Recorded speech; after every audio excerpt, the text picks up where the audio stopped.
할렐루야. 아멘.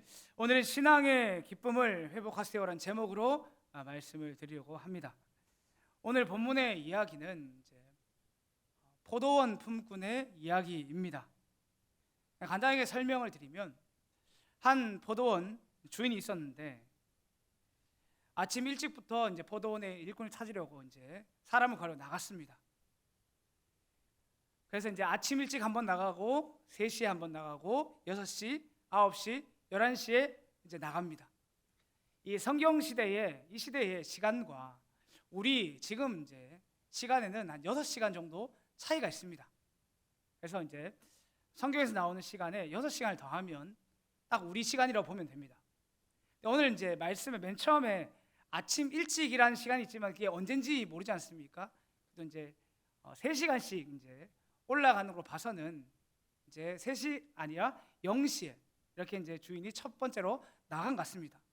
그러면 우리 시간으로 바꾸면 어떻게 되는가 하면 새벽 6시에 일꾼을 구하러 갔다가 또 9시에 구하러 갔다가 그 다음에 12시에 구하러 갔다가 그리고 오후 3시에 구하러 갔다가 일 마치기 전인 그 오후 5시에 일꾼을 부르러 갔다가 그들까지 초청해서 일을 시키시고 품삯을 주신 겁니다.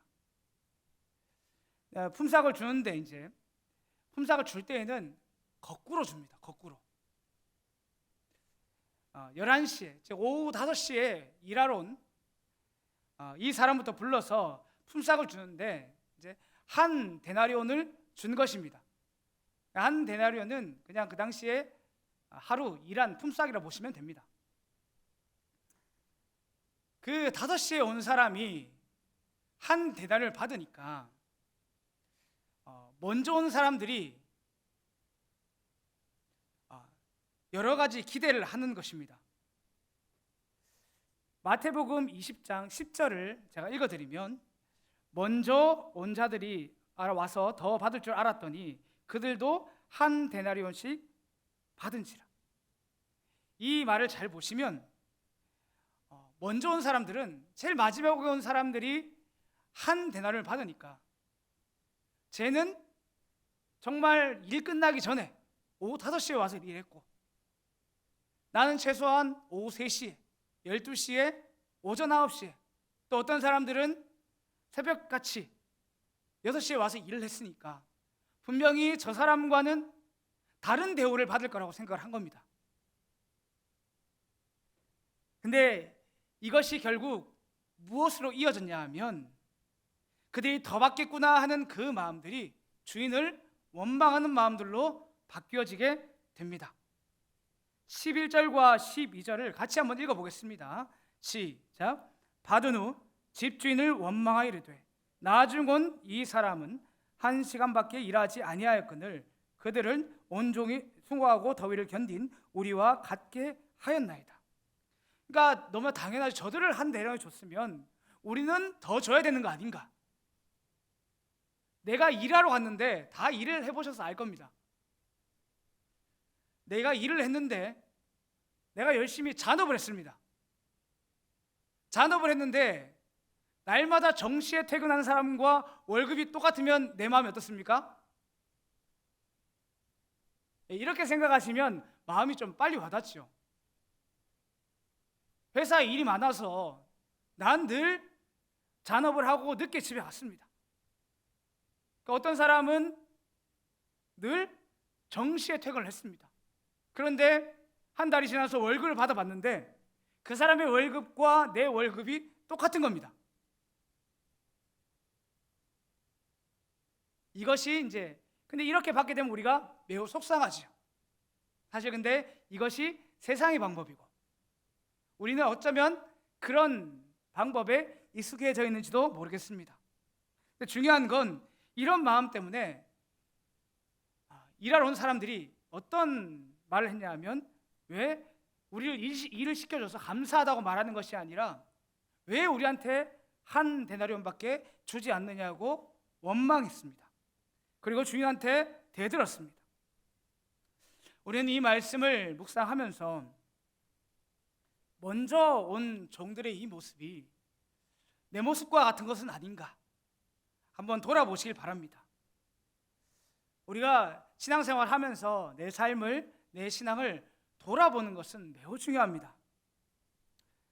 난 지금 하나님 앞에서 기쁨의 신앙생활을 하고 있는지 한번 돌아보시길 바랍니다. 아니면 먼저 온 저 종들과 같이 원망하며 불평하는 그런 신앙생활 아닌가 돌아볼 수 있길 바랍니다.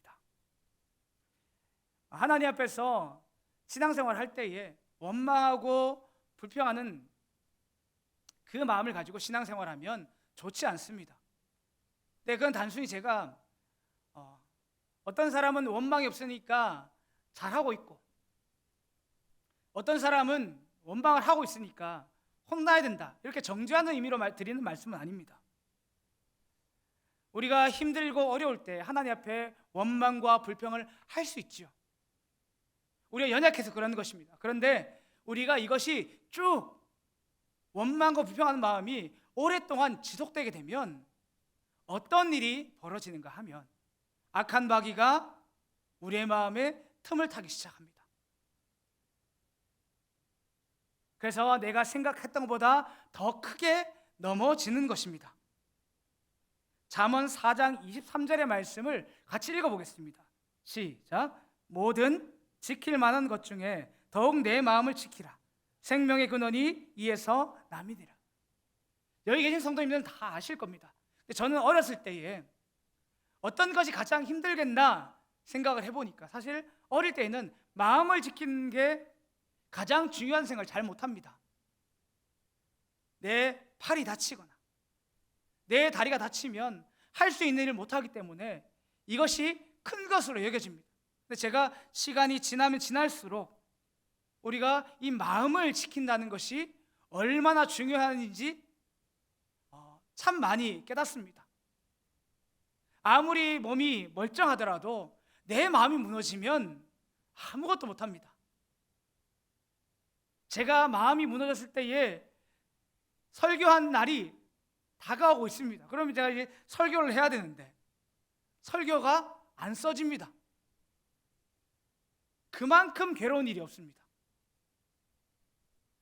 그래서 어떻게든 이 마음을 좀 지켜달라고 기도하면서 회복하면서 그렇게 이제 설교도 하고 그렇게 했는데 내가 하나님 앞에서 감사하지 못하고 원망하고 있는 이것이 내 삶을 돌아보시면 절대 괜찮지 않을 겁니다. 시작은 그 정도일지 몰라도 그 뒤는 내 삶이 무너져 있는 것을 발견할 것입니다. 그러니 간절히 소원하기는 내 마음에 혹 원망과 불평이 남한테 말하지 않지만 내 안에 담아둔 원망과 불평이 있으시다면 오늘 주님 바라보시고 그 모든 것들이 회복되어지는 그런 시간이 되길 간절히 소원합니다. 할렐루야. 크게 두 가지를 나눠서 설명을 드릴 텐데 첫 번째는 우리는 은혜로 구원을 받는다는 것입니다. 오늘 이 비유가 천국에 관한 비유라고 말씀하셨지만 이 말씀을 들으면서 우리는 오직 은혜로 구원받는다는 걸 잊지 않으셨으면 좋겠습니다. 마태복음 20장 16절에 보시면 이와 같이 나중된 자로서 먼저 되고 먼저 된 자로서 나중되리라. 이 말씀이 때로는 우리에게 무거운 짐이 될 수 있습니다. 오래 신앙생활을 하다 보면 내가 먼저 된 자인 것 같아서 이 말씀들이 잘 믿어지지도 않고 잘못 이해되기도 합니다. 어떤 말인가 하면 내가 일찍 예수 믿었는데 나중된 것은 아닌가 이런 불안함이 있기도 하고 혹 내가 구원받지 못하는 것은 아닌가 하는 그런 염려가 들기도 한다는 말입니다. 이 비유는 어떤 이야기가 이어졌냐면 앞에 한 청년, 재물 많은 한 청년의 이야기와 연결되어 있습니다. 한 재물 많은 청년이 예수님께 찾아와서 내가 율법을 다 지켰는데 어떻게 하면 영생을 얻습니까? 예수님께 묻습니다. 그때 예수님이 뭐라고 대답하시냐면 다른 말 하지 않고 내 재물을 가난한 자에게 나누어 주라 이렇게 말씀하셨습니다. 그러니까 청년이 마음에 큰 근심을 가지고 돌아갔습니다. 이 비유는 어떤 비유인가 하면 이것은 돈 많은 자가 정말 주님만 의지하는 것이 쉽지 않다는 걸 말씀하시는 겁니다. 또 이처럼 이 세상의 사람들은 돈뿐만 아니라 자기가 정말 의지하는 것들이 있는데 그것을 내려놓고 나아가는 것이 쉽지 않은 것을 이제 의미합니다. 제자들이 예수님의 이 말씀을 듣고 깜짝 놀라서 묻습니다. 그러면 누가 구원을 받을 수 있습니까? 이렇게 묻습니다. 그때 마태복음 20장 26절에 보시면 앞에 절인데 제가 그냥 읽어드리겠습니다. 예수께서 그들을 보시고 이르시되 사람은 할 수 없으되 하나님으로서는 다 하실 수 있느니라. 이렇게 이제 그 마지막에 답을 하셨습니다. 이 청년이 정말 자신의 재물을 다 내어놓으려면 어떻게 해야 되겠습니까? 이 물질 때문에 자신이 사는 것이 아니라 주님을 붙들어야 산다는 것이 믿어져야 되는 것입니다. 그래야지 자신이 가진 재물을 비로소 하나님 앞에 가난한 사람들에게 기꺼이 내어줄 수 있습니다. 이건 절대로 스스로의 결단으로 되는 것이 아닙니다. 하나님께서 그 영혼을 만져주시고 정말 이 물질이 너의 소망이 아니라는 것을 절감하게 하셔야지 다 내려놓을 수 있는 것입니다. 그래서 예수님께서는 이건 절대로 사람으로 살 수 있는 일이 아니고 하나님이 하셔야 될 일이라고 그렇게 제자들에게 알려주신 겁니다. 우리가 예수 믿은 것도 저는 똑같다고 생각을 합니다. 처음 내가 교회에 나올 때에 어떻게 나오셨습니까? 정말 은혜를 사모하며 이 자리에 나오셨습니까? 이 얘기 나올 때마다 제 어린 적 처음 교회에 나왔던 이야기를 하면 저는 그렇지 않았습니다. 이 예배에 나오면서 은혜를 사모하며 나오지도 않았고 회개하는 마음으로 나오지 않았습니다. 교회 올 때에 좋아하는 어린 이제 그 여자친구가 있었는데 그 여자애를 보고 싶어서 교회를 왔고 그러다가 친구랑 재미있게 노는 게 좋아서 교회에 왔습니다. 하나님께서 나같이 불쌍한 인생을 주님 만나게 하시고 이 귀한 소망을 전하는 자로 세워주셨습니다. 저는 하나님 앞에서 내 삶을 돌아보면 내 힘으로 이 귀한 목사의 사명을 감당하는 것이 아니라는 걸 너무나 잘 압니다. 제 시작은 주님을 믿는 것으로부터 시작하지 않았습니다. 여자애를 좋아서 쫓아왔습니다. 근데 여기 계신 분 중에는 어릴 때부터 교회를 다니는 분이 많죠. 근데 모태 신앙인 분들도 마찬가지지 않겠습니까? 주님을 인격적으로 만나기 전에 왜 교회에 오셨습니까? 때로는 교회 가기 싫은데 부모님의 손에 이끌려서 교회를 왔고 또 크니까 용돈을 안 준다는 협박, 용돈은 받아야 되겠고 집을 나갈 수는 없고 그러다 보니 그런 협박에 이끌려서 교회에 나오기도 했고 그러지 않으셨습니까? 그런데 그 예전의 모습을 떠나서 지금 나의 신앙은 어떻습니까? 지금은 누가 뭐래도 주님과 다른 것을 바꿀 수 없다는 그 고백이 내 안에 있지 않으십니까? 그러니까 우리는 그렇게 은혜로 구원을 받은 겁니다. 그러니 우리가 이 말씀을 받을 때에 내 안에 내가 구원받지 못한 것은 아닌가 그런 의심이 드시거든 그 연약함을 놓고 하나님 앞에 그냥 기도하는 모든 성도님 되시길 간절히 소원합니다. 그러면 하나님이 회복하게 하실 겁니다. 또 그리고 여전히 주님을 모르고 깨닫지 못하는 영혼들이 주위에 보이시거든 다른 말 마시고 그 영혼을 놓고 기도할 수 있는 모든 성도님이 되어주시기를 간절히 소원합니다. 할렐루야. 두 번째는 내 신앙으로 돌아와서 내 안에 그 천국의 소망들이 사라지고 신앙생활 하는데 기쁨이 사라질 때에 어떻게 해야 되겠나 하는 것입니다. 세 가지를 좀 말씀드리려고 합니다. 먼저 하나 점검을 해보시길 바랍니다. 내가 예수 믿으면서 무엇을 바라고 있는가? 내가 정말 바라는 그 복이 무엇인가, 그것을 한번 점검해 보시길 바랍니다. 마태복음 20장 10절입니다. 함께 읽어보겠습니다. 마태복음 20장 10절입니다. 시작. 먼저 온 자들이 와서 더 받을 줄 알았더니 그들도 한 데나리온씩 받은지라. 먼저 온 자들이 그 주인 앞에 막 원망합니다.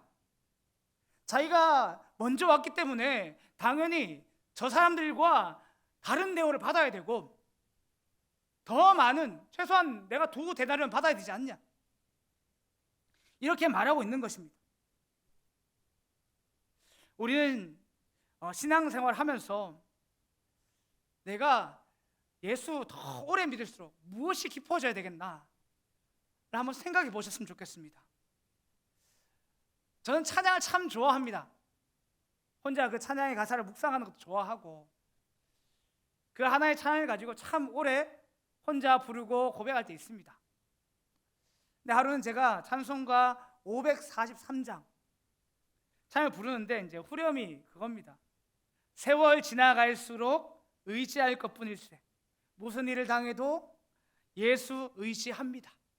다 아시는 찬양이죠. 하루는 제가 이 찬양을 부르면서 깨달은 것이 무엇인가 하면, 내가 시간이 지날수록 예수를 더 의지해야 되는데 그렇지 않을 수 있겠구나 하는 것을 깨달았습니다. 그래서 내가 더욱 시간 지나갈수록 주님과 더 깊은 교제 가운데 있고 주님과 더 가까워지는 그런 신앙생활을 하는 것이 복이구나 하는 것을 깨달은 적이 있습니다. 그래서 참 이 찬양 부르면서 위로를 많이 받은 적이 있는데, 여기 계신 성도님들에게 한번 묻고 싶은 것이 있습니다. 내가 하나님 앞에서 복받은 표가 무엇이라고 생각하고 시간이 지나면 지날수록 무엇을 더 얻기를 원하십니까? 세월이 많이 흘렀더니 주님께서 내게 더 많은 물질의 복을 주셨더라, 이것이 우리의 간증일까요? 아니면 세월 많이 흘렀더니 내가 예전보다 더 강한 힘을 가졌더라, 더 강한 권력을 가졌더라, 더 높은 지위에 올랐더라 하는 것이 우리가 받은 복일까요? 아니면 세월이 지났더니 더 내가 강건해졌더라, 건강하더라 하는 것이 우리의 간증이고 소망일까요? 그렇지 않은 겁니다. 우리의 복은 이런 것이 아니라 세월이 흘렀더니 세상 것보다 주님이 더 귀하다는 고백이 시간이 가면 갈수록 더 진실해지는 것,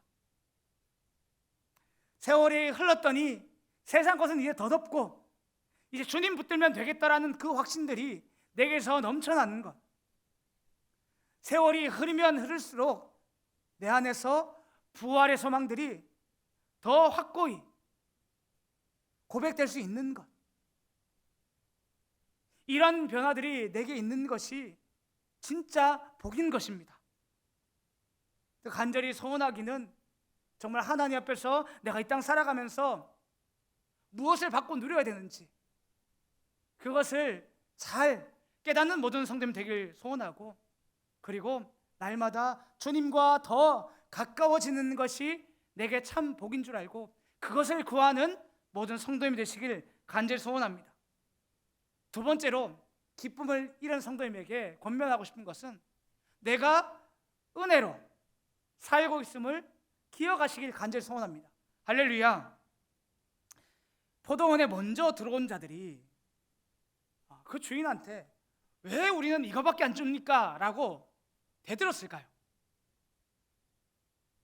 그 중에 하나는 제가 곰곰이 생각해 보니까 자신이 이곳에 들어온 것이 은혜라는 것을 몰랐습니다. 이 말씀을 잘 보시면 마태복음 20장 16절을 보시면, 자 읽어드리겠습니다. 이와 같이 나중된 자로서 먼저 되고 먼저 된 자로서 나중되리라, 이렇게 말씀하셨는데, 자 이 말씀을 곰곰이 생각해 봤습니다. 왜 먼저 된 자가 나중되고 나중된 자가 먼저 될까? 왜 예수님이 이 말씀을 하신 걸까? 그래서 한참 묵상을 해봤습니다. 그 먼저 온 자들은 포도원에 이제 먼저 일하러 온 사람들인데 이들에게 왜 이런 일이 벌어질까 생각해봤습니다. 이들에게는 교만함이 있었는데 그 교만함이 무엇인가 하면 내가 다른 사람들보다 일을 더 잘해서 이 주인이 나를 택하고 이 포도원에 불렀다고 생각하는 것이었습니다. 그러니까 이 마음이 교만한 생각인지도 모른 채 교만함으로 뿌리 잡아버렸습니다. 그런데 포도원 주인의 마음은 어떤 것이었냐 하면 이 뒤에 온 사람들 말고 아침 일찍 온 이 사람들도 주인이 불쌍히 여겨서 데려와서 일을 시킨 것입니다. 마태복음 20장 3절을 보시면 같이 읽어보겠습니다. 시작. 또 제3시에 나가 보니 장터에 놀고 서 있는 사람들이 또 있는지라. 이렇게 말씀합니다. 근데 우리 이 말씀에서 또라는 의미를 한번 생각해 보시길 바랍니다. 아침 일찍 온 자들이 어떻게 하고 있었는지는 말씀하고 있지 않지만 최소한 주인이 왜 이들을 초청한 것입니까? 3시에 있는 그 사람, 9시에 있는 사람들이 놀고 있었는데 분명히 이 주인은 또 놀고 있었다고 말했습니다. 그 말은 첫 번째 있는 사람들도 이 주인이 불러주지 않으면 이들이 놀 인생인 줄 알았기 때문에 이 포도원으로 불러준 것입니다. 이것이 주인의 마음이었습니다. 근데 그들은 깨닫지 못했습니다. 주인이 당연히 우리 같은 일꾼을 불러서 시켜야지 손해가 나지 않지. 우리가 일을 잘해서 우리를 뽑아준 거야. 이런 마음들이 그 마음 가운데서 가득 잡혀 있었던 겁니다. 그러니까 이들은 죽었다 깨어나도 내가 은혜로 이 자리에 왔다는 걸 깨닫지 못하는 겁니다. 그리고 이 교만은 교만으로 끝나지 않고 그 주인 앞에 원망하고 대드는 일로 이어진 것입니다. 이것은 우리의 모습과 똑같습니다. 교회에서 오랜 시간 헌신하고 많이 헌신한 분들의 마음 가운데서 깊숙이 남아있는 것이 있습니다. 그것이 무엇인가 하면 왜 나만 이렇게 헌신해야 하나? 왜 나에게만 자꾸 기도하라고 하나? 왜 나에게만 자꾸 봉사하라고 하나? 그런 마음들이 은근히 남아 있습니다. 이 마음이 해결되지 않으면 나중에는 쓴뿌리에 잡혀서 안 좋은 방향으로 가기도 합니다. 왜냐하면 제가 이것을 경험해 봐서 압니다. 제가 지난번에 사역했던 교회는 매우 작은 교회입니다. 사역자는 교회에 이제 재정이 넉넉하지 않았기 때문에 전도사는 저 혼자였고 강도사가 돼도 저 혼자였고 목사가 돼도 저 혼자였습니다. 나중에 이제 목사로 위임 받고 사역을 하는데 점점 이제 사역이 많아지는 겁니다. 성도님들이 곳곳에 흩어져 있으니까 차량 운행을 해야 되니까 새벽에 차량 운행을 하고 성도님 태워옵니다. 그리고 제가 이제 새벽 설교도 해야 되니까 성도님들을 태워와서 이제 내려드리고 같이 올라가면서 설교단을 올라가 설교를 하는. 그러니까 강당에 나와서 먼저 기도하고 있는 상황이 아닌 겁니다. 차량 운행을 하면서 기도해야 됩니다. 하나님, 차량 운행하면서 성도님들 태우면서 인사하면서 좀 더 길게 운행할 때 하나님 오늘도 말씀 전하는데 은혜 주세요 하면서 기도하면서 그렇게 차량 운행하고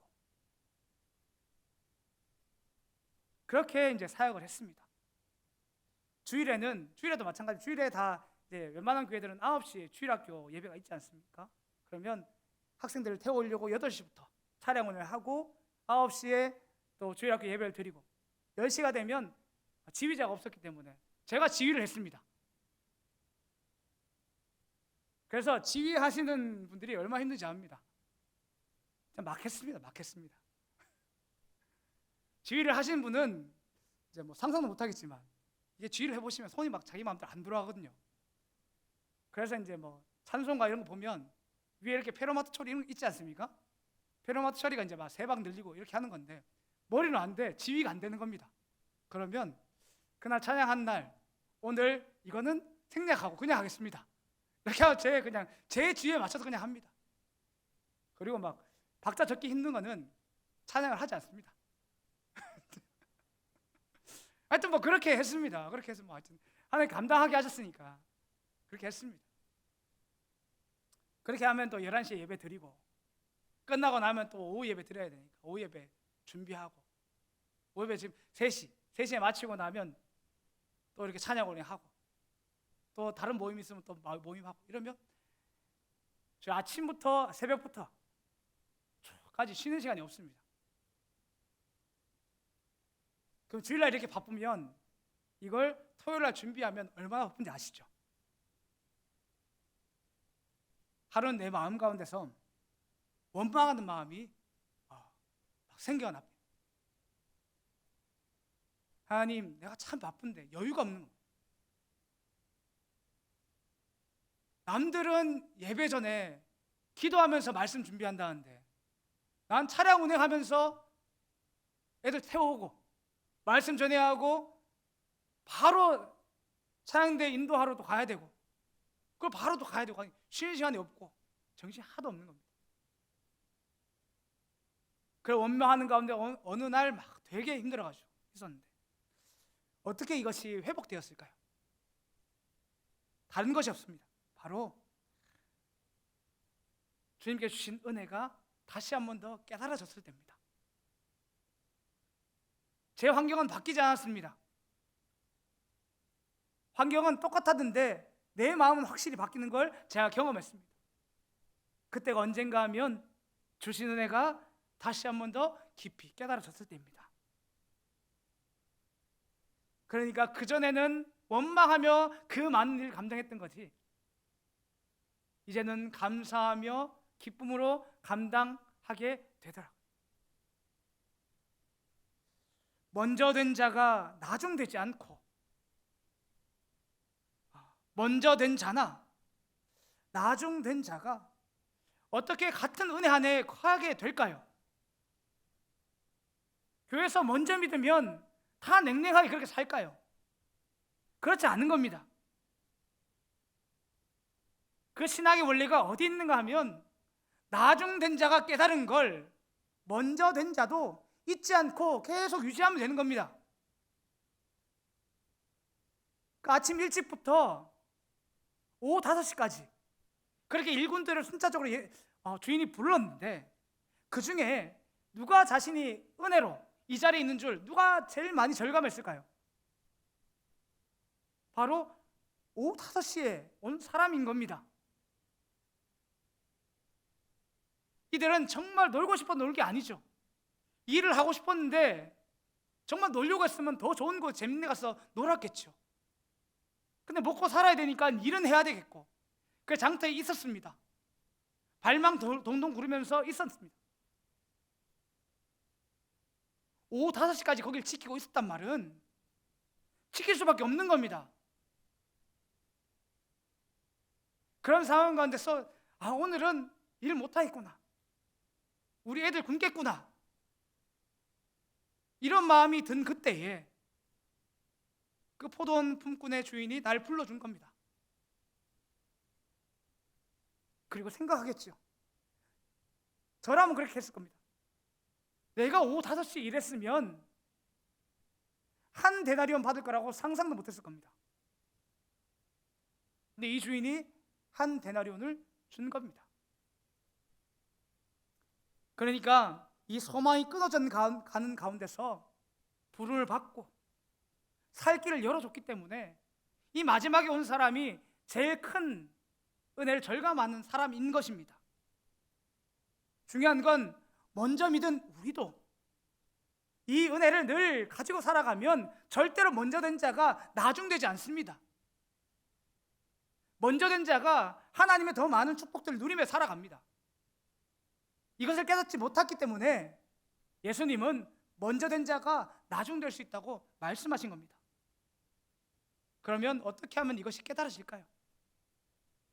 전 예전에 참 냉랭한, 저도 뭐 모태신앙은 아니지만 그래도 중학교 마지막 한 3학년쯤에 올라왔으니까, 교회를 다녔으니까 오래 신앙생활 하면서 내 마음이 늘 냉랭한 이런 신앙생활을 경험했습니다. 그러면서 한 번씩 이제 부흥회 이렇게 이제 교회에서 열지 않습니까? 그러면 부흥 강사분들이 다 오셔가지고 한 번씩 자신의 허랑방탕했던 이야기들을 막 하십니다.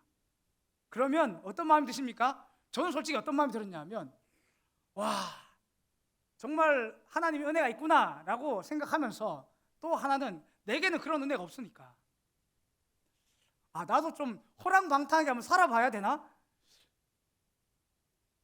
이런 단순한 생각을 제가 해본 적이 있습니다. 웃으시는 거 보니까 여기도 한 번씩 해보신 줄 압니다. 은혜를 사모하니까 그런 마음들 가지신 거겠죠. 하나님이 제가 깨닫게 하신 것은 그렇지 않다는 걸 깨닫게 하셨습니다. 내가 얼마나 죄인 중에 괴수인지 깨달으려면 그냥 말씀에 순종해 보시면 압니다. 우리는 막 나가서 이제 다른 분들이 악한 일을 했던 것처럼 나도 악한 일을 행하면 더 은혜를 많이 구할 것 같지만, 나는 이미 죄인 가운데 구원을 받았기 때문에 그걸 언제 제일 정감하냐면 말씀 놓고 순종하려고 애써 보십시오. 마태복음 5장 14절에 이런 말씀이 있습니다. 마태복음 5장 14절인데 같이 제가 실수를 좀 많이 했습니다. 네, 제가 읽어드리겠습니다. 이제 다 아시는 구절인데 그 밑에 있는데 제가 구절 잘못 적었습니다. 제가 읽어드리겠습니다. 나는 너희에게 이르노니 너희 원수를 사랑하며 너희를 박해하는 자를 위하여 기도하라. 이렇게 예수님이 말씀하셨습니다. 그러니까 이 말씀 다 아시는 말씀이시죠. 근데 예수님이 제자들에게 너희는 다른 사람 사랑할 때 박해한 자들을 위해 사랑하라 이렇게 말씀하셨습니다.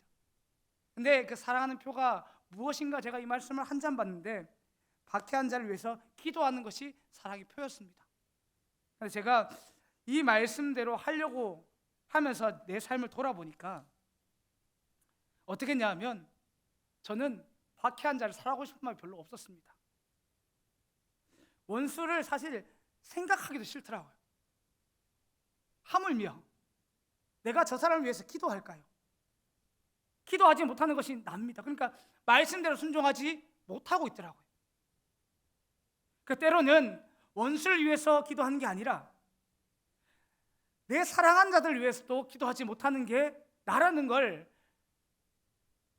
발견하게 했습니다. 그래 더 속상한 것은 무엇이었냐면 내가 그렇게 죄 가운데 거하면서도 죄인 줄도 모르며 살아가는 그 모습을 하나님이 깨닫게 하셨습니다. 우리는 내가 하나님 앞에 되게 거룩해서 구원받은 줄 압니다. 그렇지 않은 겁니다. 말씀에 내 삶을 빗대 보시면 아무것도 아닌 겁니다. 내가 정말 은혜 가운데 구원받았구나, 내가 정말 은혜로 이 사명 감당하고 있구나, 이것을 깨닫게 되실 겁니다. 그래서 여기에서 모든 성도님들이 그런 은혜 안에 거하시길 간절히 소원합니다. 그리고 마지막으로 내가 늘 예수님과 동행하는 그런 인생인 줄 깨달으시길 간절히 소원합니다. 마지막으로 이 일꾼들이, 원망하는 일꾼들이 깨닫지 못한 것이 있는데 그것이 무엇이겠습니까? 그냥 한 데나리온만 받은 것뿐만 아니라 이들이 깨닫지 못한 게 있는데 바로 내가 누구와 일하고 있는지를 몰랐습니다. 내가 누구의 분을 받았는지 몰랐던 겁니다. 웨스트민스터 소례문답 다 아실 거라 생각합니다. 그 중에 1문답이 이렇습니다.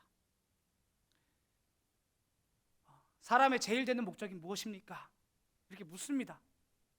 그리고 그 답이 무엇인가 하면 사람의 제일 되는 목적은 하나님을 영화롭게 하는 것과 그를 영원토록 즐거워하는 것입니다. 이렇게 딱 명확히 답을 내립니다.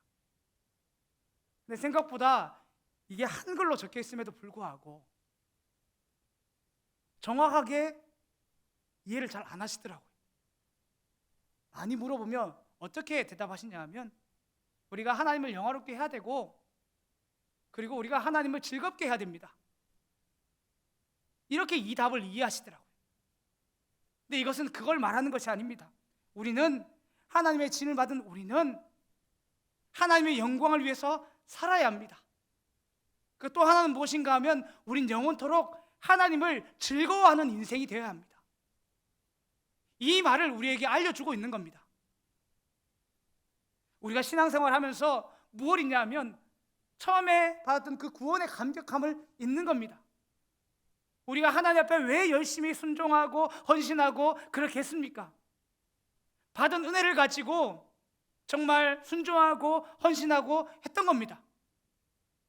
근데 그것이 어느 순간 잊혀져서 내가 하나님 앞에서 하나님의 영광을 위해서 살아야지, 이 의무만 남다 보니까 하나님을 즐거워하는 인생이라는 걸 까먹고 살아갑니다. 내가 주님과 함께 이 사명을 감당하고 있다는 걸 잊고 살아갑니다. 주님이 나와 함께하고 있는 이 즐거움이 잊혀지니까 어느 순간 나는 이 한 데나리온 받는 것이 너무나 중요해진 겁니다. 내가 더 많이 일했으니까 남들보다 2데나리온, 3데나리온 얻는 것이 당연한 것처럼 여겨지는 그런 모습이 된 것입니다.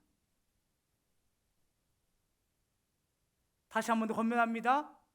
정말 이 교회에서 신앙생활 하시면서 주님과 동행하면 그것이 전부인 줄 깨닫는 모든 성도님 되길 간절히 소원하고, 그리고 날마다 주님 바라보시길 바랍니다. 주님 날마다 바라보려면 어떻게 해야 할까요? 다른 방법이 없습니다. 말씀 보시고 기도하시면 됩니다. 할렐루야. 시간이 없을 때가 많지요. 저도 시간 없을 때가 많습니다. 이렇게 보시길 바랍니다. 내가 하던 일들을 멈출 수 있는 환경이거든 멈추시고 말씀을 묵상하시길 바랍니다. 그런 모습이 발견되시거든 멈추시고 말씀 보고 멈추고 기도하시길 바랍니다. 혹시나 멈출 수 없는 분들은 기도하시면서 자신의 시간을 정리하시길 바랍니다. 그럼 반드시 주님과 교제할 그 시간이 나옵니다. 하나님 반드시 나오게 하십니다. 그래서 그 시간을 내셔서 정말 말씀을 돌아가시고 기도하셔서 그렇게 날마다 주님 바라보시고 기쁨의 신앙생활하는 저와 모든 성도님 되시길 간절히 소원합니다. 기도합니다.